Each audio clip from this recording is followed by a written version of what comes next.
कभी सोचा है कि एक छोटी सी दुकान से लेकर देश की बड़ी बड़ी कंपनियां तक ये सब मिलकर आखिर काम कैसे करता है।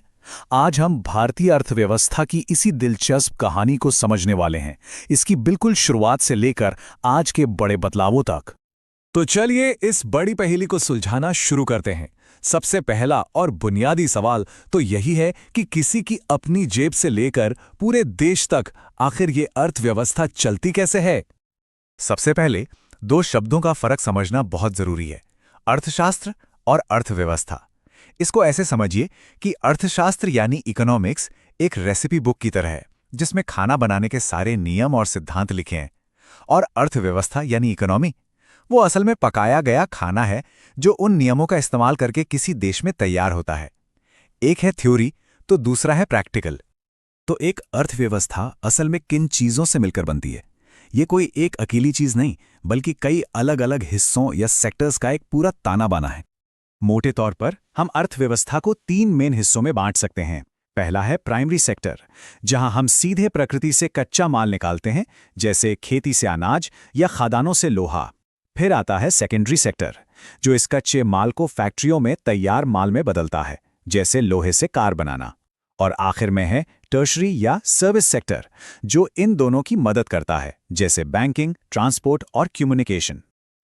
लेकिन कहानी यहीं खत्म नहीं होती। अब ये जो सर्विस सेक्टर है ना, वो भी और एडवांस हो गया है। इसमें अब दो और सब सेक्टर जुड़ गए हैं। एक है क्वाटरनरी सेक्टर, यानी नॉलेज पर आधारित काम, जैसे रिसर्च और एजुकेशन।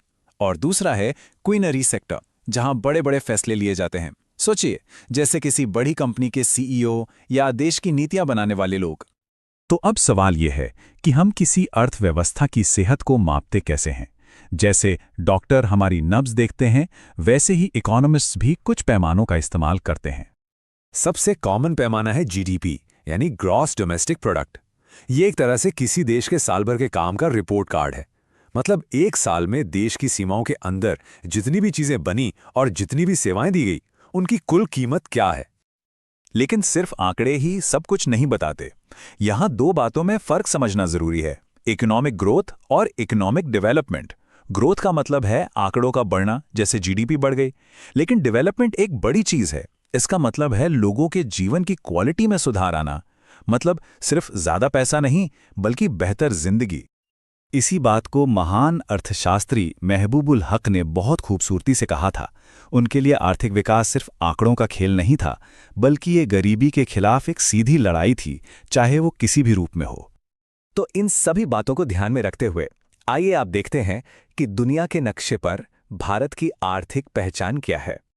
भारत की अर्थव्यवस्था को मुख्य तौर पर दो तरह से पहचाना जाता है। पहली, ये एक विकासशील यानी डेवलपिंग इकोनॉमी है, क्योंकि ये लगातार आगे बढ़ रही है।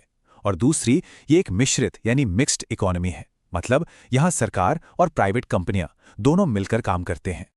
इसी मिक्स्ड मॉडल को अपनी सबसे बड़ी परीक्षा का सामना करना पड़ा 1991 में।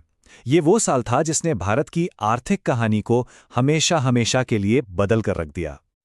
हुआ ये कि कई चीजें एक साथ हो गईं।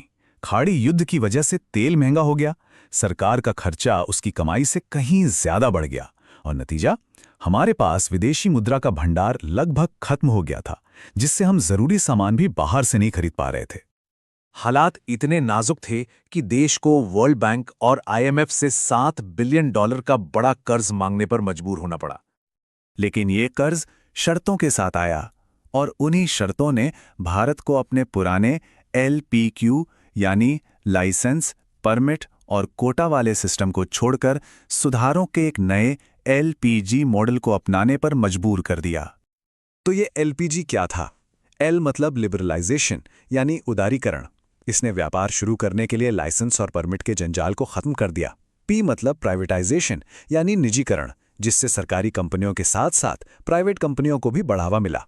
और G मतलब ग्लोबलाइजेशन यानी वैश्वीकरण, जिसने भारत के दरवाजे दुनिया भर के व्यापार और निवेश के लिए खोल दिए। इन सुधारों की विरासत आज भी भारत की आर्थिक संस्थाओं को और हमारी इकोनॉमी की दिशा को तय कर रही है। इसी कड़ी में एक बड़ा बदलाव था पुराने योजना आयोग की जगह नीति आयोग का बनना। देखिए, योजना आयोग एक टॉप डाउन अप्रोच पर काम करता था, पंचवर्षीय योजनाएं बनाता था। लेकिन 2015 में बना नीति आयोग सरकार के एक थिंक टैंक के तौर पर काम करता है, जो केंद्र और राज्यों के बीच सहयोग को बढ़ावा देता है। और नीति आयोग का विजन है विकसित भारत @2047। इसमें इस लक्ष्य को हासिल करने के लिए पूरे देश को एक टीम इंडिया के तौर पर काम करने की बात कही गई है। और ये हमें एक बहुत बड़े सवाल पर लाकर छोड़ देता है। 2047 तक भारत को एक विकसित राष्ट्र बनाने का जो सपना है, उसे हकीकत में बदलने के लिए देश का अगला बड़ा आर्थिक कदम क्या होना चाहिए? ये एक ऐसा सवाल है जिसका जवाब हम सबको मिलकर नए और साहसिक विचारों से ढूंढना होगा।